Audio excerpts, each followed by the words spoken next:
코로나19 하루 확진자가 연일 최고치를 경신하는 등 방역이 최대의 위기에 처했습니다. 다시 코로나19 대유행의 위기를 마주한 우리에게 당장 시급한 대응책은 무엇인지, 델타 변이 바이러스의 급속한 확산과 관련해 우리가 관가하고 있는 것은 무엇인지 오늘 이 시간 더 이슈 진단 코로나19에서 심도 있게 짚어보도록 하겠습니다.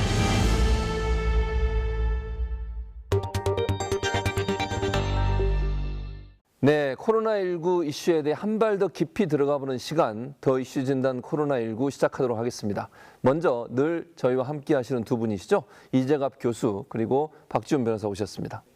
그리고 또 오늘 또 특별한 손님 한 분을 모셨습니다. 바이러스 전문가이신 파스테르 연구소의 김승택 박사님 오셨습니다. 어서 오십시오. 네, 안녕하세요. 예, 반갑습니다. 자, 잠시 멈췄던 백신 접종이 다시 시작이 되고 있는 상황인데 문제는 코로나19 4차 대유행이라고 할 만큼 확산세가 엄청나게 늘어나고 있습니다. 1,000명을 넘어서고 있는 상황인데요. 그런데 백신 접종이 이루어지고 있는데도 불구하고 김 박사님 보실 때 왜 이렇게 확산세가 늘어나는지 궁금할 수밖에 없거든요. 이유가 뭡니까? 지금 현재 확산이 되는 거 보면 대개 20대, 30대 위주로 이제 발생하고 있는 것 같고요. 예. 지금 이 그룹을 보면 일단은 백신이 아직 미접종된 그런 이제 연령대입니다. 그리고 또 지금 사실 이제 뭐 1년 이제 반 가까이 되다 보니까 이 지금 팬데믹에 대한 약간 좀 피곤함도 많이 쌓여 있고요. 예. 그리고 또 일부 선진국 같은 경우에는 백신이 많이 이제 접종되다 보니까 지금 뭐 인센티브다, 뭐 예. 해서 마스크 벗고 약간 좀 자유롭게 되는데 약간 그 분위기에 좀 편승되는 부분이 좀 있는 것 같습니다. 그래서 동시에 이제 약간 거리두기를 포함해서 예. 개인 방역에 대해서 약간 좀 느슨해진 게 아닌가 이제 그런 생각이 듭니다. 이런 상황만 놓고 본다면 이 교수님 보실 때 이게 젊은 층이 문제다 이렇게 볼 수 있을까요? 사실 젊은 층이 문제다라고 얘기하기보다는 젊은 층이 이런 유행 상황에서 가장 주도적인 유행을 만들어낼 수밖에 없는 세대들이거든요. 왜냐하면 20대, 30대들이 우리나라의 경제의 가장 이제 주력이고 또 사회활동이 상당히 많고 또한 또래 집단끼리의 그런 교류가 많은 특성 때문에 그러니까 코로나19 자체가 뭐 우리가 처음부터 그랬지만 많이 만나고 또 많이 또 뭐 다니고 뭐 이렇게 되면은 이제 확산도 빠르고 이제 그런 특성이고 또 특히 수도권이라는 곳이 매우 밀집된 인구 구조를 가지고 있으면서 사람들이 만날 수 있는 공간들이 대부분 되게 협소하거나 환기가 어렵거나 이런 공간이 상당히 많잖아요. 그러니까 이런 공간 안에 20, 30대가 주로 계속해서 만남을 가지니까 생긴 문제기는 합니다. 근데 이제 여기서 생기는 또 하나의 문제는 델타 변이가 계속 문제가 되고 있는데 델타 변이가 지금 유행 양상 자체를 보시면 주로 20, 30대 중심으로 확산되고 있는데 델타 변이가 유행을 하게 된 그런 집단 발병 자체, 특히 뭐 원어민 강사 또는 이제 홍대에 있는 무슨 이제 주점 뭐 이렇게 연계돼 있는 데가 워낙에 20, 30대가 많이 다니는 곳들이거나 활동하는 곳이거든요. 그러다 보니까 당연히 20, 30대 중심으로 해서 일단 수도권의 유행 자체가 악화되고 또 델타 변이 자체도 확산되는 그런 상황들을 보일 수밖에 없어서 여러 가지 요인 중에서는 어떤 20, 30대가 이제 지금 유행을 선도할 수밖에 없는 상황이 됐다라고 보시는 게 맞을 것 같습니다. 자, 그런데요. 일부에서 델타 변이 증상이 약해서 감기 정도 증상이기 때문에 델타 변이에 감염되더라도 검사를 안 받는 그런 경향을 보인다고 하는데 이런 현상이 일어날 수 있습니까? 그러니까 뭐 델타 변이가 증상이 좀 다른 게 아니냐라는 언급들이 나오기는 하는데요. 사실 임상 현장에서 바라보기에는 그러니까 코로나 증상이 젊은 사람에서 감염이 되면 증상이 되게 모호한 경우가 많습니다. 그러니까 증상이 없는 경우들도 많고 그냥 몸이 좀 힘든데 그냥 이렇게 오시는 분인데 코로나 진단되는 분들도 많고 사실 그런 부분 때문에 델타 변이 증상이 다른 게 아니야? 그렇게 생각할 수도 있는데요. 근데 워낙이 이제 델타 변이가 지금 주로 젊은 층을 중심으로 해서 확산이 되고 있어서 그냥 젊은 층에서의 감염의 특징으로 보는 게 맞지 델타 변이니까 뭔가 증상이 뭐 좀 색다르다, 다르다 이렇게 생각은 안 하셔도 될 것 같습니다. 지금의 상황을 보면 이게 4차 대유행으로 갈 것이냐 아니면 예전처럼 조금 올라갔다가 다시 꺾일 것이냐 이런 기로에 서 있다고 볼 수 있을 것 같은데 정부가 지금 현재 총력으로 대응하겠다 이렇게 밝히고 있는 거죠.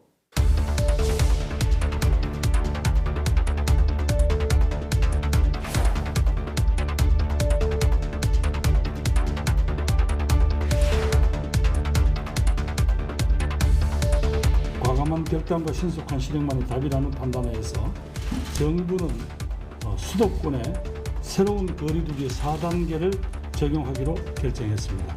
최고 수준의 거리두기 단계이기 때문에 더 이상 물러설 것이 없다는 각오로 임하겠습니다.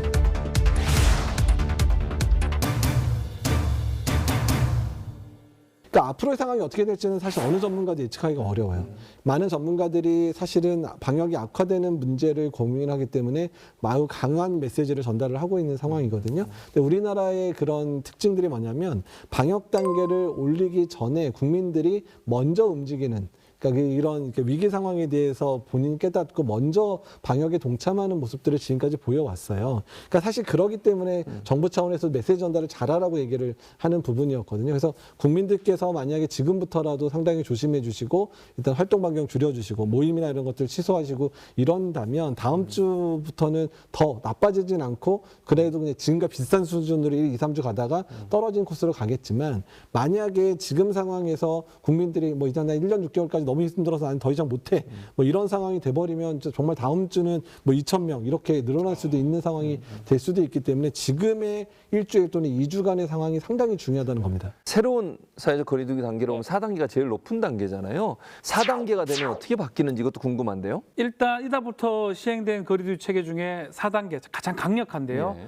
일단 수도권에서 하루 평균 확진자 수가 5일 이상 1,000명이 초과하거나 또 3일 평균 1,000명이 초과한다면 예. 4단계에 해당하게 됩니다. 예. 이렇게 되면 6시 이전에는 4명만 사적 모임이 가능하고요. 아, 그래요? 6시 이후가 되면 2명 사적 모임만 가능합니다. 예. 거의 이제 못 만나는 상황이 될 것 같고요. 다중 이용 시설은 10시가 되면 문을 닫아야 되는 상황이고요. 예. 또 학교도 원격 수업을 모두 시행을 해야 됩니다.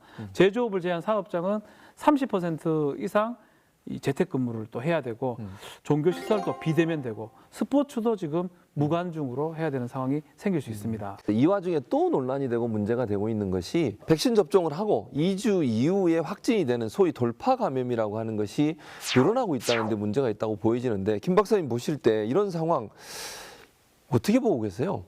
사실 돌파 감염이라는 단어 자체가 약간 굉장히 약간의 좀 약간 공포 내지는 염려를 일으키게 하는 그런 단어라고 이제 생각을 합니다. 네. 근데 사실 우리가 원래 기존에 뭐 지금 많이 사용하고 있는 백신들의 뭐 임상 3상 시험들을 한번 우리가 돌이켜 보면은 그때 당시에 지금 가장 효과가 좋았다는 뭐 mRNA 기반 백신 같은 경우도 그 효과가 뭐 한 94% 이 정도, 그다음 뭐 아스트라제네카 이런 거 뭐 60%, 80% 이렇게 얘기했는데, 그 경우는 뭐냐면은 감염되고 질병이 나타나지 않는 그 효과를 말하는 거거든요. 네. 예를 들어 파이저나 이제 모더나만 하더라도 최소한 뭐 10명이 백신 맞았을 때 뭐 1명 정도는 감염될 수 있다는 거예요. 그러니까 사실 이게 돌파 감염이라고 하지만 이미 3상 임상 시험을 통해서 감염될 수도 있고 감염되고 또 이게 코로나19로 갈 수도 있다라는 건 이미 임상 시험을 통해서 알려지는 바입니다. 그나마 이제 다행인 거는 그 백신을 맞았을 경우에 사실은 뭐 2만 명, 3만 명, 4만 명을 대상으로 임상 시험을 했는데, 그랬을 경우에 보통 이제 거의 대부분 중증으로 가거나 사망으로 가지는 않았다. 이제 가장 큰 거였죠. 근데 우리가 지금 백신의 그런 어떤 개발 디자인 자체가 감염 자체를 막는 디자인이 아니고 그 감염되더라도 질병으로 가거나 중증으로 가는 걸 막는 걸로 지금 현재 목표를 삼았기 때문에 백신에 대해서 그래서 오해를 하면 안 되고, 그리고 초반에 백신을 개발하고 임상시험할 때도 계속 여러 뭐 국내외 전문가분들이 이제 많이 말씀하셨던 것들이 뭐냐면 백신 접종 후에도 마스크를 써야 된다. 그게 왜냐하면 백신을 맞아도, 그리고 아까 뭐 1차, 2차 다 맞고 예를 들어 2주 지나고 하더라도 감염될 수 있다. 그렇죠. 그리고 이제 그때 당시 또 이제 많이 논의가 된 게, 감염은 된다 하더라도 그럼 이제 이게 만약 감염됐을 때 이게 다른 사람한테 또 전파를 할 수 있느냐. 근데 왜냐하면 지금 보면은 감염된다 하더라도 전반적으로 바이러스의 역가 같은 거는 많이 낮아지거든요. 그랬을 때 실제로 다른 사람한테 감염시킬 수 있냐. 이런 것들이 비교적 최근에 이제 연구 결과들이 조금씩 나오기 시작하고 있어요. 근데 보면은 역가가 비교적 낮아지긴 했지만은 그래도 완전하게 그 전파되는 걸 막지는 못한다 하더라고요. 그래서 지금 여러 가지 이제 사회적으로 뭐 미국이나 아니면 또 유럽 같은 데서 또 이제 인센티브로 마스크를 벗고 한다 그러지만 완전하게 벗는 건 아니고요. 이와 같이 지금 백신의 효능이 지금 우리가 어디까지 이제 좀 제대로 파악하게 되면은 이 마스크를 벗는 거에 대해서 조금 약간 신중하게 그렇게 좀 생각을 해야 될 것 같습니다. 그러니까 김 박사님 얘기를 들어보면 결국은 백신을 맞아도 감염될 수 있다는 거잖아요. 예. 또 하나 이재갑 교수님, 이게 화이자 백신이 지금 논란이 되고 있는데, 화이자 백신 같은 경우에 기존의 바이러스에서는 94% 정도의 예방 효과가 있다 이렇게 밝혔지 않습니까? 근데 지금 인도발 델타 변이 같은 경우에 효과가 떨어진다 이런 얘기가 있는데 이게 사실입니까? 그러니까 이제 영국에서의 데이터하고 이스라엘의 데이터가 조금 다르게 나왔습니다. 특히 이스라엘은 뭐 화이자 백신밖에 안 맞았기 때문에, 그러니까 이스라엘이 5월 5일부터 6월 6일까지 확진된 그러니까 돌파 감염 사례하고 그다음에 이제 미감염자에서의 그러니까 미접종자의 감염자의 그런 분율들을 따져봤더니 예방 효과가 한 94% 되더라. 네. 근데 6월 6일 이후에 델타 변이가 이제 이스라엘에서 유행을 하고 난 다음에 확인을 해봤더니 예방 효과가 64%로 떨어지더라라고 이제 효과가 나왔어요. 근데 다만 여기서 더 중요한 거는 중증 예방 효과는 90% 이상으로 잘 보존됐다. 그러니까 이 부분 상당히 중요해요. 그러니까 백신의 효과 자체가 중증을 예방하는 효과가 더 중요한 상황들이거든요. 근데 다만 여기서 한 가지 저희가 주의해야 될 해석들은 뭐냐면, 그러니까 이스라엘이 지금 확진자의 숫자가 하루에 한 300명 정도, 뭐 많아 200에 300명 수준이고요. 지금 관찰 기간이 한 달 정도밖에 안 된단 말이에요. 그러니까 그 중에 돌파 감염 숫자가 상당히 적을 거예요. 근데 돌파 감염 숫자가 한두 명, 전체 확진자 숫자가 적은데 돌파 감염 숫자가 한두 명 왔다 갔다 그래도 이 통계상으로 그 예방 접종 효과라고 따지는 예방 효과가 좀 몇십 프로 왔다 갔다 할 수 있는 수준 정도로 지금 확진자가 적은 경우거든요. 근데 이제 영국 사례를 보게 되면 영국 같은 경우에 이제 지난달에 나온 효과를 보게 되면 화이자 백신을 2차까지 맞춘 경우에는 백신 접종 효과가 87%다. 그 다음에 이제 아스트라제네카 백신은 60%라고 이미 얘기가 사실 나와서 상당히 차이가 많이 나잖아요. 그러니까 이게 주는 의미가 뭐냐면 확진자 숫자가 많아버리고 통계상 잡히는 숫자가 많아버리면 통계가 더 정확도에 가까워지는데 이스라엘 통계 같은 경우는 짧은 기간에 적은 확진자를 대상으로 연구했기 때문에 한두 명의 확진자 때문에도 이 퍼센트가 많이 왔다 갔다 할 수 있는 부분이어가지고요. 일단 두 가지를 다 따져봐야 되고 어떻든 간에 두 영국이나 이스라엘 사례에서도 가장 중요했던 건 뭐냐면 입원을 예방하는 효과라든지 중증 예방하는 효과는 보존이 됐다는 부분들이 있기 때문에 그럼에도 불구하고 특히 델타 변이가 유행에도 불구하고 백신 접종은 꼭 맞아야 된다라고 생각하시면 됩니다. 그래서 결국은 백신의 예방 효과를 믿는 게 중요하고 또 수급 현황에 따라서 백신을 직접적으로 접종하는 게 중요하다. 이렇게 볼 수 있겠네요, 그러면.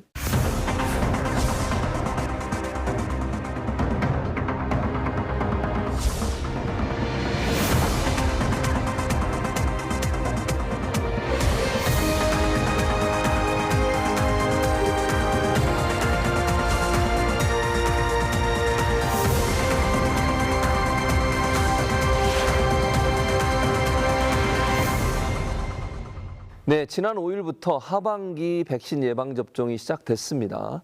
그러면서 백신 종류를 다르게 맞는 교차 접종이라는 것 시행이 되고 있는 상황인데 이와 관련해서 그동안 이상 반응이 나온 건 없는 거죠? 근데 심각한 이상 보고 사례는 지금 없는 걸로 알려져 있고 다만 이 방역 당국은 면역 반응이 높아지면 약간 불편한 뭐 열 반응이라든지 이런 건 있을 수 있지만 이 안전성에서 그 이슈로 확인할 수 있는 거는 없다라고 합니다. 다만 제주 지역의 코로나19 화이자 백신으로 2차 접종한 80대 노인이 사망한 사례 발생했는데 요게 백신하고 연관성이 있는지 이 부분은 인과관계를 조사하고 있는 그런 상황입니다. 현재까지는 교차 접종을 해서 이상 반응이 있는 것은 없다 이렇게 말씀드릴 수 있는데 그런데 이재갑 교수님이 화이자 백신 관련해서 지금 16세에서 24세 남성의 경우에 심근염 또는 심낭염 등이 나타날 수 있다 이런 얘기가 있는데 이거 걱정 안 해도 되는 건가요? 일단 이 부분에 있어서는 이제 상당히 분석이 좀 필요한 상황인데요. 6월 말에 이제 미국 CDC에서 예방접종 전문위원회와 상의한 내용들의 발표 내용들이 있었는데요. 그 내용들을 들어보면 일단은 6월 말까지 심근염이나 심낭염이 발생한 사람들이 한 580명 정도, 그러니까 mRNA 백신 맞고 나서 생긴 건데요. 580명 정도고, 그래서 그거를 이제 따지면 100만 명에 한 4명 정도가 이제 발생한 것 같다라고 나오는데 문제는 빈도 자체가 더 어린 남성일수록 더 많은 겁니다. 10에서 17세가 제일 많고, 그 다음에 18에서 20세, 그 다음에 30세 이상 이런 식으로 하고 여성에서의 빈도, 여성에서 발생을 하지만 여성 빈도는 상당히 낮은 상황으로 알려져 있습니다. 근데 대부분은 그러니까 사망까지 이른 사람은 이제 거의 없었고, 대부분은 이제 한 며칠 정도 병원에 입원해서 안정치하면 하고 일부 이제 치료 약물을 쓰게 되면 좋아진다라고 좀 알려져는 있거든요. 미국 같은 경우는 워낙 확진자가 많았기 때문에 그 소아청소년에서의 발병자도 많았고 입원자도 꽤 많았었거든요. 그러니까 그걸 비교하니까 일단은 빈도에 비해서 심낭염이나 심근염의 빈도에 비해서 입원을 예방하는 효과도 상당히 크고 또한 이제 질병을 예방하는 효과가 상당히 크더라. 그다음에 여러 가지 합병증을 예방하는 그런 상황들도 크기 때문에 예방접종을 하는 게 좋겠다라고 이제 결정을 내린 상황입니다. 근데 다만 우리나라에서 적용할 때는 다시 따져봐야 되는 게요. 그러니까 우리나라는 사실 이제 17세 미만에서의 발병이 사실 거의 없었고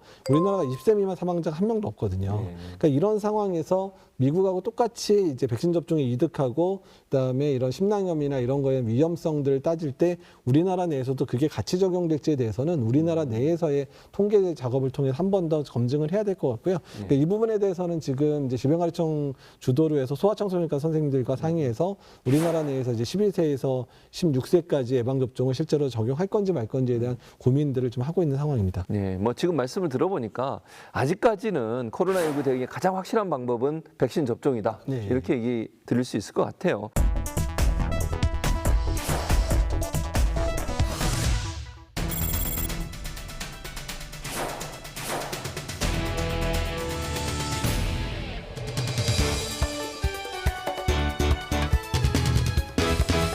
Hi, I'm Dr. David Bulwer. I'm a professor of medicine at the University of Minnesota. What the data suggests is that when people look at the antibody response from people who are previously vaccinated, that the antibodies, the amount of binding of how well the antibodies bind to the virus is a little bit less, but still quite effective at blocking infection.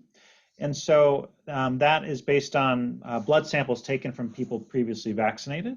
And so that's just one metric, one measurement of how one can assess the immune response to vaccine against the SARS-CoV-2 virus.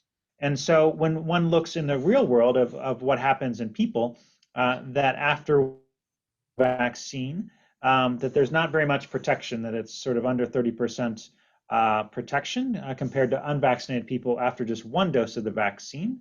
However, after 2 doses of the vaccine, there still is quite high protection against the Delta variant. And so from the data from England, from the United Kingdom, that with either the mRNA vaccines, primarily the Pfizer vaccine or the AstraZeneca vaccine, protection still is about 90% as far as protection from any illness.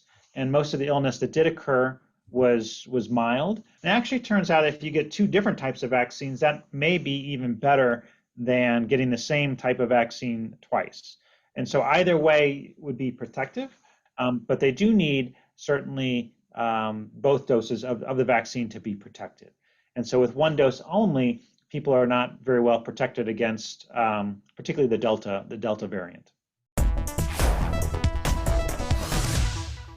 지금 뭐 김 박사님 세계 각국에서 다양한 형태의 코로나19 백신을 개발하고 있는 것으로 알려지고 있는데 현재까지 새로운 백신 중에 결실을 맺은 그런 결과가 있습니까? 꽤 있죠. 사실은 mRNA 기반 백신 우리가 잘 알고 있는 모더나, 파이저, 그다음에 아데노바이러스 기반으로 뭐 아스트라제네카, 얀센, 그리고 지금 임상 3상 결과가 꽤 괜찮게 나온 이제 노바백스, 그거는 이제 뭐 제조합 단백질 기반 백신 해서 꽤 여러 개가 나오고 있고요.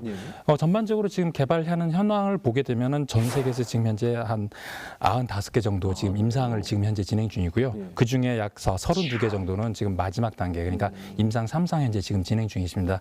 그리고 한 77개 정도가 지금 동물을 대상으로 하는 이제 전임상 실험을 진행하고 있고요. 굉장히 많은 것들이 진행 중입니다. 그리고 지금 워낙 이제 변이 이제 이슈가 계속 있다 보니까 mRNA 기반 백신이나 아니면 이제 아데노바이러스 기반 백신 같은 경우는 변이에 대한 그런 어떤 염기 서열 정보만 알 수 있으면은 비교적 쉽게 그건 바꿀 수가 있습니다. 그래서 웬만한 이제 뭐 파이저나 모더나 이런 데서 다 지금 진행하는 것으로 알고 있습니다. 그래서 그거는 곧 이제 나오지 않을까 그런 생각이 들고요. 좀 최근에 좀 약간 기대하다가 좀 실망한 케이스가 그 큐어백이라고 사실 mRNA 기반 백신이 사실 뭐 파이저나 지금 이제 모더나나 전부 다 이제 성공을 해갖고 큐어백이라는 요것도 굉장히 성공하지 않을까 싶었는데 이거는 지금 현재 지금 실험해 보니까 효능이 50%가 안 됐어요. 그러니까 결국에 이제 WHO가 나름 이제 정해놓은 어떤 그런 이제 에피커시 그 기준을 이제 충족하지 못했죠. 그러니까 좀 볼 수 있는 게 mRNA 기반 기술이 상당히 매력적이고 좋긴 하지만은 지금 이 케이스를 보면은 그게 단순히 아주 쉽게 되는 것 같지는 않고요. 좀 더 이제 면밀하게 그걸 개발하는 입장에선 좀 봐야 되지 않을까 그런 생각을 하고 있습니다. 코로나19를 우리가 조금씩 알아가면 알아갈수록 새로운 백신들 또 변이 바이러스에 대한 대응 가능한 백신들을 개발해낼 수 있다는 희망이 보이는 부분도 있는 것 같습니다. 자, 그럼에도 불구하고 지금 거의 4차 대유행 단계까지 왔다고 볼 수 있는 상황에 우리가 놓여 있는 건데 이재갑 교수님 지금 이 상황에서 방역 당국이나 우리가 어떤 점에 방점을 둬야 될지 조언을 좀 부탁드리겠습니다. 그러니까 일단은 백신 접종 스케줄은 어느 정도 짜져 있고 사실 그 스케줄 바꾸기 되게 힘들거든요. 왜냐하면 물량도 딱 이제 정해져 있고 또 그 물량에 맞춰서 이제 해당되는 연령대도 결정돼 있는 상황이기 때문에 그 백신 접종을 뭐 당겨서 하면 좋긴 좋겠지만 뭐 어차피 그렇게 해봐야 몇십만 명 정도 더 조금 빨리 맞추는 것밖에는 안 되는 상황이라 그렇다 그러면 백신 접종이 충분히 이루어질 거로 생각되는 시기가 9월에서 10월 정도면 거의 이제 성인에 대한 예방 접종은 거의 끝나가는 상황이거든요. 그때 되면 우리가 너무 큰 걱정 안 하더라도 유행 상황 자체가 전반적으로 많이 안정이 될 거예요. 그러니까 아주 뭐 이상한 뭐 변이가 나타나서 백신 효과를 확 떨어뜨리는 일들이 벌어지지만 않는다면 괜찮은 상황이 될 거니까 그렇다 그러면 그때까지 어떻게 해야 되냐면 지금의 유행 상황 자체를 안정적으로 유지해서 백신 접종이 차질없게 진행되게 하는 그런 기반을 만드는 게 중요하거든요. 그래서 한 7월, 8월, 9월까지만 조금 힘들더라도 1년 6개월도 참았는데 뭐 2개월 반 못 참겠습니까? 그래서 조금만 좀 버틴다고 생각하시고 기다려 주시면 어떨까 생각이 좀 듭니다. 여름 이제 휴가철이 됐잖아요. 아이들 방학하고 학생들도 방학하고 여름 휴가철이 되다 보니까 이게 더 확산되지 않을까 하는 우려가 있어요. 코로나19 결국은 아직 끝나지 않은 이 전쟁에서 우리가 승리하기 위해서 어떤 부분에 중점을 둬야 될지 조언을 좀 부탁드리겠습니다. 휴가철 같은 경우에 특히 이제 조심해야 될 게 이제 가급적이면 예전에 보면 뭐 7월 말, 8월 초 보통 이제 학원들이 쉬는 기간에서 보통 그렇게들 많이 이제 몰아서 휴가를 가는데 가급적이면 좀 이렇게 날짜가 좀 분산되고 그리고 너무 사람이 많이 모이는 곳을 가지 않고 좀 한적한 곳을 찾아서 좀 휴가를 지내는 그런 좀 지혜가 좀 필요할 것 같고요. 그리고 또 하나는 이제 개인 방역과 관련해서는 마스크 쓰는 건 진짜 사소한 거지만 이것만큼 또 효과적인 게 없거든요. 기본이다. 그럼요. 기본. 그래서 그거를 반드시 지켜주는 게 이번 또 뭐 여름 그리고 휴가철을 무사하게 넘기는 가장 현명한 방법이 아닐까 생각합니다. 개인 방역, 마스크 착용 정말 열심히 해주시길 간절히 부탁드립니다. 우리가 조금만 더 노력하면 이번 위기도 잘 넘어갈 수 있을 거라 확신합니다. 더 이슈 진단 코로나19 오늘 준비한 소식은 여기까지입니다. 저희는 다음 주에 더 새로운 소식 그리고 시청자분들에게 꼭 필요한 정보를 가지고 다시 찾아뵙도록 하겠습니다. 오늘 함께해 주신 여러분 고맙습니다.